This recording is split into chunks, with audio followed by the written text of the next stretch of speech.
जय हिंद दोस्तों, मैं आप सबका स्वागत करता हूं। दोस्तों, इमेजिन कीजिए अगर भारत बिना समुद्र का इस्तेमाल किए सीधे अफगानिस्तान, मध्य एशिया, रशिया और शायद यूरोप तक सड़क के रास्ते पहुंच जाए। अगर दिल्ली से चलकर एक ट्रक लद्दाख, गिलगित बाल्टिस्तान होते हुए कजाकिस्तान तक सामान पहुंचाने लगे, तो क्या भारत एशिया की सबसे बड़ी ट्रेड पावर बन सकता है? सुनने में दोस्तों ये किसी कहानी की तरह आपको लग रहा होगा, लेकिन दोस्तों मैं आपको बता दूं कि इतिहास बताता है कि कभी ये सब चीज़ें पॉसिबल थी और भविष्य में शायद फिर हो सकती है। लेकिन दोस्तों इसके बीच सबसे बड़ा जो नाम आता है वो आता है गिलगित बाल्टिस्तान का। आखिर ये इलाका इतना इंपॉर्टेंट क्यों है और क्या भारत वास्तव में चाइना के बेल्ट एंड रोड इनिशिएटिव का जवाब यहाँ से तैयार कर सकता है? आइए इसी बारे में हम एक डिस्कशन करने वाले हैं। दोस्तों, आज से हजारों साल पहले दुनिया की सबसे बड़ी व्यापारिक अर्थव्यवस्थाओं में से भारत एक था। मुंबई नहीं, कोलकाता नहीं, बल्कि कश्मीर, लद्दाख और गिलगित के पहाड़ दुनिया के सबसे व्यस्त यानी कि काफ़ी जो बिजी ट्रेड रूट्स हैं उसमें शामिल थे। इन्हीं रास्तों से दोस्तों रेशम, मसाले, सोना, ऊन, घोड़े, कागज़ और नई टेक्नोलॉजी भारत, चीन, फारस और मध्य एशिया के बीच आती जाती थी और इसे बाद में सिल्क रूट कहा गया। और उसके बाद दोस्तों आप सबको मालूम है 1947 का विभाजन होता है। भारत की उत्तरी ज़मीन की जो कनेक्टिविटी है वो लगभग खत्म हो जाती है और इसके बाद पाकिस्तान के साथ टेंशन, नियंत्रण रेखा, सीमावर्ती विवाद ने इन रास्तों को बंद कर दिया। 1963 में पाकिस्तान ने साक्ष्म घाटी को एक हिस्से के रूप में चाइना को दे दिया, जिसे भारत ने एक्सेप्ट नहीं किया। और दोस्तों इसके बाद चीन और पाकिस्तान ने मिलकर काराकोरम हाईवे भी बनाया। आज यही इलाका चाइना पाकिस्तान आर्थिक गलियारा यानी कि सीपैक कहा जाता है। अब सवाल आता है कि आखिर गिलगित बाल्टिस्तान इतना इंपॉर्टेंट क्यों हो जाता है? अगर आप नक्शा देखते हैं यानी कि इस मैप को अगर आप देखें तो ये इलाका 4 बड़े क्षेत्रों के बीच स्थित है। दक्षिण में भारत, उत्तर में चाइना, पश्चिम में अफगानिस्तान और आगे सेंट्रल एशिया। यानी कि ये पूरा क्षेत्र एशिया का एक प्राकृतिक चौराहा है जो जहाँ पर मजबूत होगा, मतलब जो इस एरिया में मजबूत होगा, वो ट्रेड, एनर्जी और सैन्य आवाजाही पर बड़ा इफेक्ट डाल सकता है। अब यहाँ पर दोस्तों भारत का जो संभावित नदन कॉरिडोर की अगर बात करें, उसमें भी अगर हम कुछ इमेजिन करते हैं तो सपोज आप समझिए कि Mumbai, Delhi, Jammu Kashmir, Ladakh, Gilgit, Afghanistan, Uzbekistan, Kazakhstan, Europe, ऐसा नेटवर्क भारत को समुद्री मार्गों के साथ एक ऑप्शन यानी कि एक वैकल्पिक ज़मीनी रास्ता दे सकता है। और इससे क्या फ़ायदा होगा दोस्तों वो भी आप समझ लो। अगर कभी ऐसी कनेक्टिविटी पॉसिबल होती है तो कई बड़े बदलाव आ सकते हैं। जम्मू और लद्दाख लॉजिस्टिक हब बन सकते हैं। हिमालय में जो टूरिज़्म है वो काफ़ी तेज़ी से बढ़ सकता है। स्थानीय लोगों के लिए भी नए रोजगार के ऑप्शन यहाँ पर आ सकते हैं, क्योंकि दोस्तों यहाँ पे जो फल हैं, केसर है और जो अन्य कृषि उत्पाद हैं वो बड़े बाज़ारों तक पहुँच सकते हैं।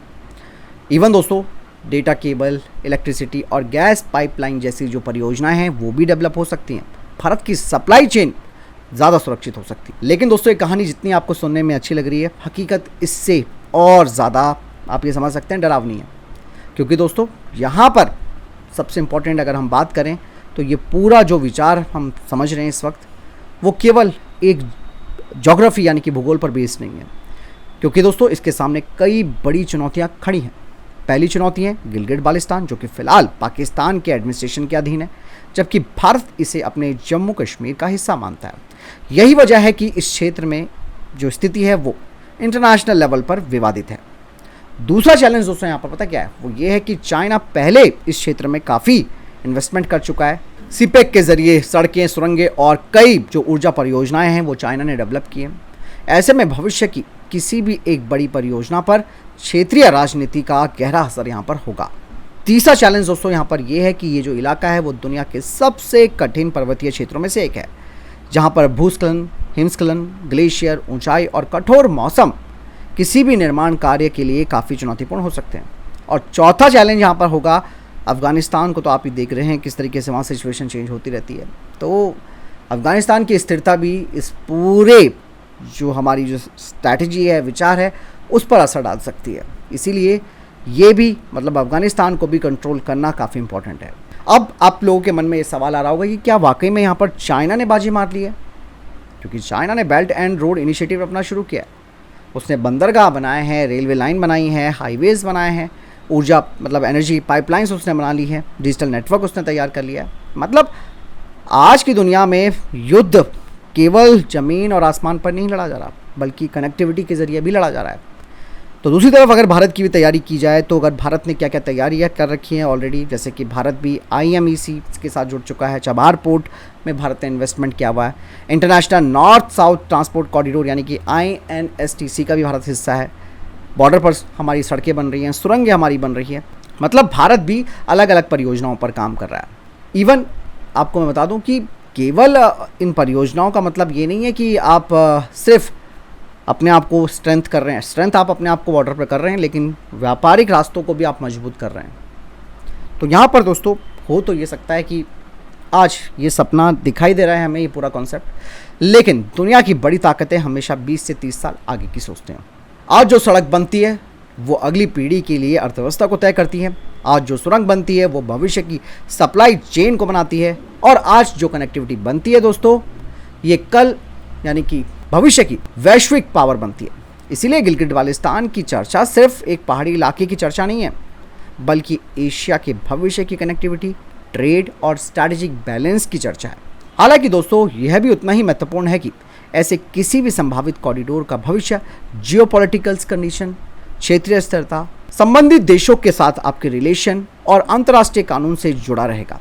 वर्तमान परिस्थितियों में इसे आप एक लॉन्ग टर्म स्ट्रैटेजिक संभावना के रूप में देख सकते हैं, ना कि जल्द ही ये सब चीज़ें पॉसिबल हो पाएंगी। फिलहाल आपकी दोस्तों क्या राय है? क्या भविष्य में भारत कभी सेंट्रल एशिया तक ज़मीन यानी कि सीधे ज़मीन से अपने ट्रेड रास्ते बना सकता है, या फिर हमें समुद्री रास्तों पर ही भरोसा करना चाहिए? आपकी राय क्या है कमेंट सेक्शन में लिखकर जरूर बताइएगा। और एक चीज़ और मैं बता दूं कि ये पूरा जो आर्टिकल है वो हमारे इंडियन आर्मी के वेटरन हैं मेजर समरपाल तूर, उनके द्वारा लिखा गया है, तो मैं उनको भी क्रेडिट देना चाहूँगा। फिलहाल मिलता हूँ वीडियो के साथ। नमस्कार, जय हिंद, वंदे मातरम।